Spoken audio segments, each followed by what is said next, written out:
So the English Premiership is in a right mess. Is this the time to restructure it for the better? And I thought you were going to score. Ask a better question, you get a better answer. Hi guys, welcome back. Now, one of the big pieces of news in rugby at the moment is the demise of Worcester and Wasps in the English Premiership, maybe temporarily, hopefully temporarily, maybe permanently. Is this the chance to restructure the English Premiership for the better? I'm going to go through my serious suggestion on what I think should happen now, and also a bit of a fun one as well. I've been thinking about what the Premiership would look like if it even went to a regional structure. It's pretty funny. I thought I'd show you anyway, even though I think it's a bit of a mess and a bit of an awful idea. But anyway, it's good fun.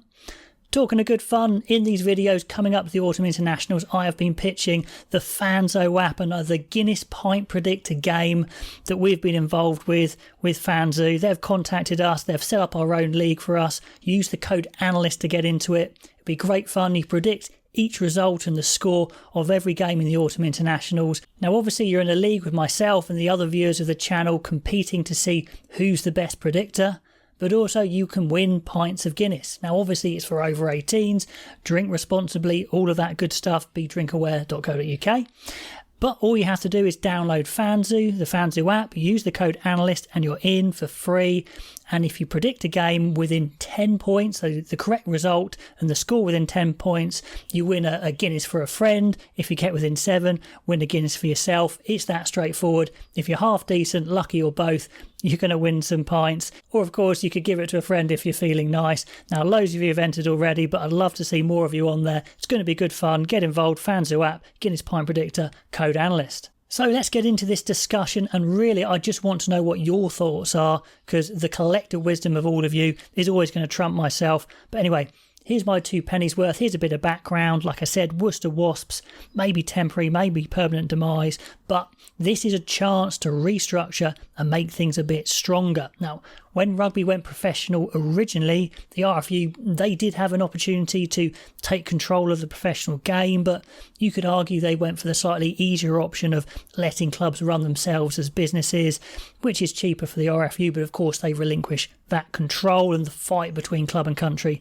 has been going ever since, although they do have some pretty decent deals to remunerate the clubs for release of players at certain times. So, not bad, but certainly they don't have control over the game as a whole. Now, one option, of course, is kind of carry on as is, but maybe the PRL steps up their enforcement, tighter financial checks on new owners if they're fit and proper, enforce the salary cap better, more stringent auditing of club accounts and projections to make sure they're not going to go bankrupt. At the beginning of each year before they even start, they have to pass some sort of test, a bit like the top 14 do in France. That's certainly something you could do. Maybe the RFU gets involved and has to sign off on that as well. Now, one option is the RFU taking almost complete financial control over the league, which would be incredibly expensive, plus very messy trying to get that sorted out.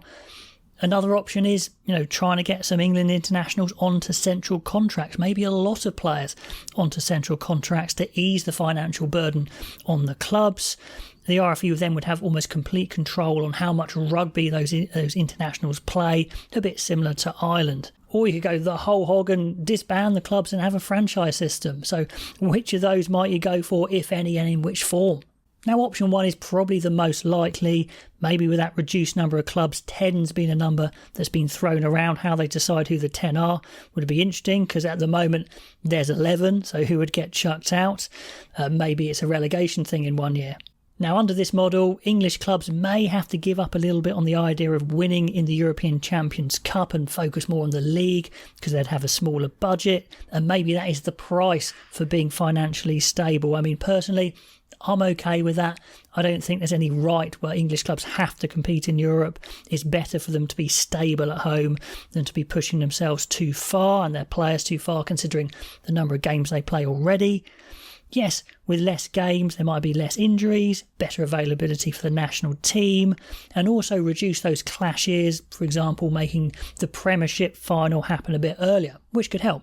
And maybe a long-term benefit of having slightly smaller financial clout is maybe less foreign stars, expensive foreign stars, and more reliance on your cheaper English qualified young academy graduates, more English qualified players playing, Yes, season internationals will probably leave a bit more like they do in New Zealand, but hopefully for short periods of time, then come back into the system when there's a World Cup coming up, or when the older players, their careers are winding down. Maybe we just have to accept that now. Now, I think I would go for that option I've just gone through, and I probably would add in this second option where the RFU do centrally contract a number of players, similar to New Zealand or Ireland, maybe not that many, I don't know.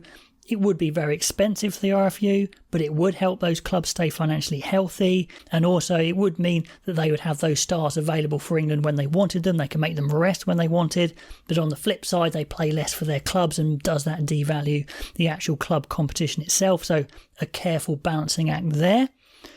But yeah, definitely better for the national team, and if that's your priority to do well on the international stage, I think it's one to go with, and I think rugby is at the state where the international game is still the priority, is still the pinnacle of the game, so I'd be fine with it. Individual players, sure, they would negotiate their own contracts, the length of the contract, the value of the contract, depending on how important they are for England. For example, Maro Itoje might command a big contract with a large number of years, but a fringe newbie might be just given a smaller one-year contract, and I think that's just how it's going to be.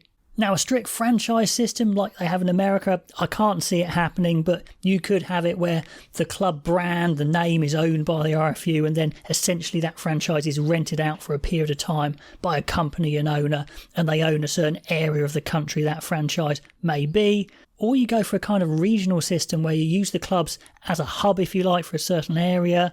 The idea is that there's reduced competition in that area for players and fans. They kind of go to that region. That's the idea anyway. Maybe, hopefully, you have some sort of historical context to go on to give kind of a bit of a loyalty to that region. Say, Leinster, Munster, Connacht, Ulster works pretty well. I'm told other places it doesn't work so well. The Welsh regions, New Zealand, they don't quite generate that same regional passion as the clubs used to. Now, as promised, here is my truly awful idea I did have. I thought about it so much, I wanted to get it out there. I know it's a complete mess and it probably won't work, but it's good fun, so I'm going to show you anyway in map form. Now, I'm assuming Wasps and Worcester, unfortunately, are gone as they don't come back. Obviously, I hope that isn't the case. I don't have the heart to cut it to 10 clubs, so I'm keeping it at 11. If you think it should be 10, let me know and you can make it work.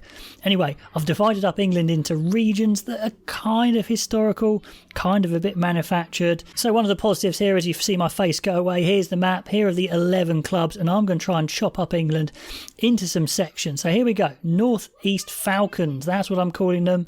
Based out of Newcastle, they get a large geographical area.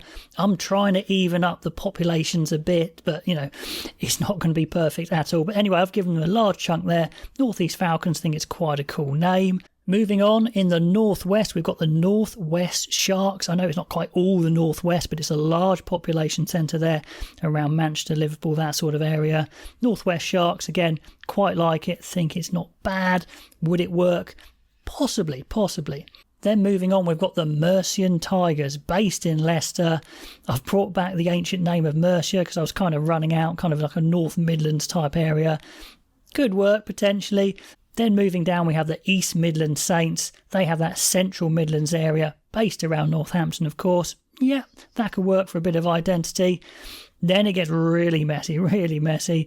Onto the side where there's been loads of clubs. Unfortunately, Worcester obviously gone, or fortunately in this case. Gloucester get the West Midlands Lions. They've got a lion on their crest. It's the best I could do. Is Gloucestershire actually the Midlands? Maybe, maybe not. But above it is, and it's the closest I've got, so it'll have to do. Bristol Bears turn into the West Country Bears, which is a bit harsh because Gloucester, Bath, Exeter would probably want that title of West Country as well, but the Bears get it. And yes, it seems like quite a small area, but there are a few English living in southern Wales, and maybe they want to go and watch the English Premiership sometimes, and maybe there's some English qualified players that want to play somewhere, so they get that kind of catchment as well. Now, what can Bath have? It's a bit tricky. They get Bath and North East Somerset, and they get the Wessex Centurions, which is Wiltshire, Berkshire, Hampshire, Isle of Wight. Yeah, it's quite good road connections around there. Could work. I've had to bring back another historical name. I don't know. It's the best I could do. Exeter turn into the Southwest Chiefs. I think that works pretty well for identity. Cornwall and Devon. Then moving across, poor old London Irish turn into the exiles. It is kind of their name, and I have exiled them. At the moment, they are based in London, but they have been in Reading. You may have been to Sunbury, their kind of training base. They've got a kind of half a stadium there, but they've moved around, and I'm moving them again, maybe to Chelmsford, so I am so sorry. But you get the whole of East Anglia at least. Saracens, you lucky people, you get London. You are the London Saracens. Apologies to Harlequins who probably wanted that, but they get the southeast, so they are the southeast Harlequins, which is pretty good hunting ground for rugby players and fans anyway. So that is the dog's dinner I have made of the regional system. Could you do any better? Is it going to work in any way, shape or form, or is it just a silly idea that I've wasted my time doing? Anyway, guys, as I said, my preference is a slightly smaller league, centrally contracted players, tighter financial control. I see that as a way forward for me for the English Premiership, but what do you think? And if you want to play the Guinness Pint Predictor game, please get involved, download FanZoo, put in the code analyst. Be great to see you there, and I'll catch you next time.